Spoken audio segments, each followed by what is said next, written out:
Dikisahkan pada tahun 1867, hiduplah seorang ahli teknik kelahiran Jerman bernama John Augustus Roebling.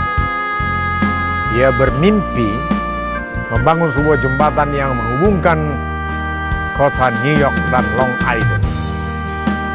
Impian John tidak mendapat dukungan, bahkan ditertawakan oleh teman-teman. Mereka menganggap proyek itu adalah ide yang paling gila dan impossible di zaman itu. Maka John pun hanya bisa berbagi impian dengan anaknya, Washington Roebling. Washington juga seorang ahli teknik.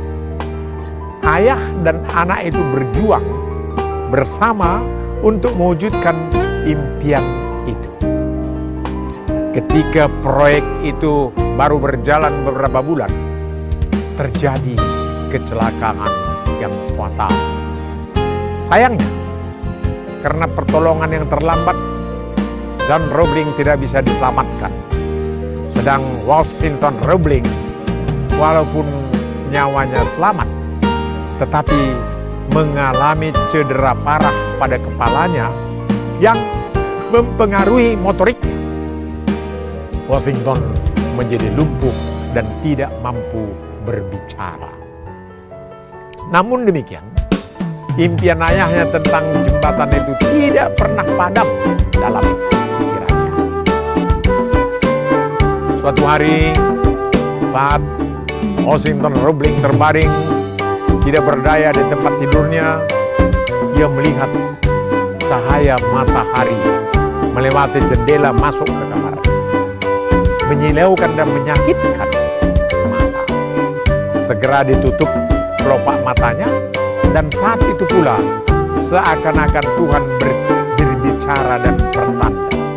Tiba-tiba muncullah sebuah kesadaran. Hari ini aku masih bisa menikmati indahnya kilau mentari. Artinya, Tuhan masih memberiku waktu untuk berbuat. Dan aku sadar, aku tidak boleh menyerah. Dengan sekuat tenaga, ia berkonsentrasi penuh dan berusaha untuk merakkan satu jarinya. Usaha yang dilakukan berulang-ulang dengan semangat dan konsentrasi penuh ternyata tidak sia-sia. Dia berhasil menggerakkan jemari-jemari. Perlahan-lahan, Washington mampu membuat kode untuk berkomunikasi dengan istrinya Emily melalui satu jari. Walaupun begitu, perlahan pada awalnya, dengan cara seperti itulah Washington memberi petunjuk kepada Emily untuk melanjutkan pembuatan jembatan. Pemirsa yang terkasih, semua instruksi diberikan kepada Emily dan kemudian disampaikan lebih lanjut kepada para pekerjanya yang setia membantu mewujudkan impian. Begitu berulang-ulang. Mereka melalui berbagai kendala yang tidak sedikit jumlahnya. Butuh waktu panjang untuk berjuang dengan semua sisa kekuatan dan ketegarannya.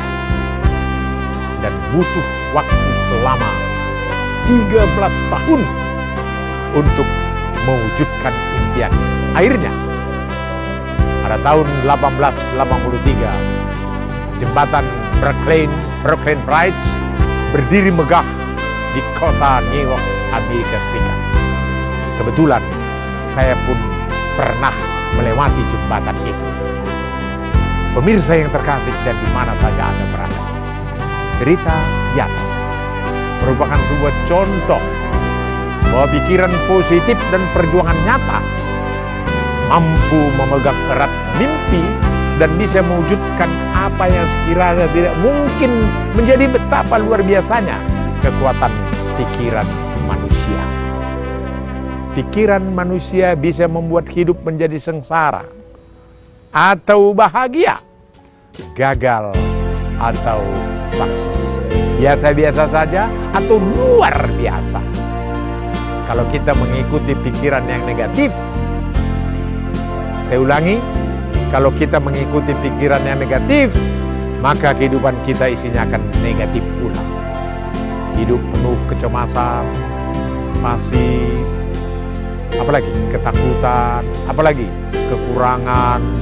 Namun, jika kita mampu mengembangkan pikiran yang positif, optimis, dan senantiasa berpengharapan yang positif, serta punya komitmen yang tinggi dalam mewujudkan segala impian, maka kita akan hidup penuh gairah, bersyukur, gembira, sukses, dan bahagia setiap hari. Ayo, mari kita pilih hidup dengan pola pikir yang positif. Kita pilih hidup dengan aktivitas yang positif, dan kita pilih agar kualitas hidup kita berguna bagi orang lain. Amin. Tuhan memberkati.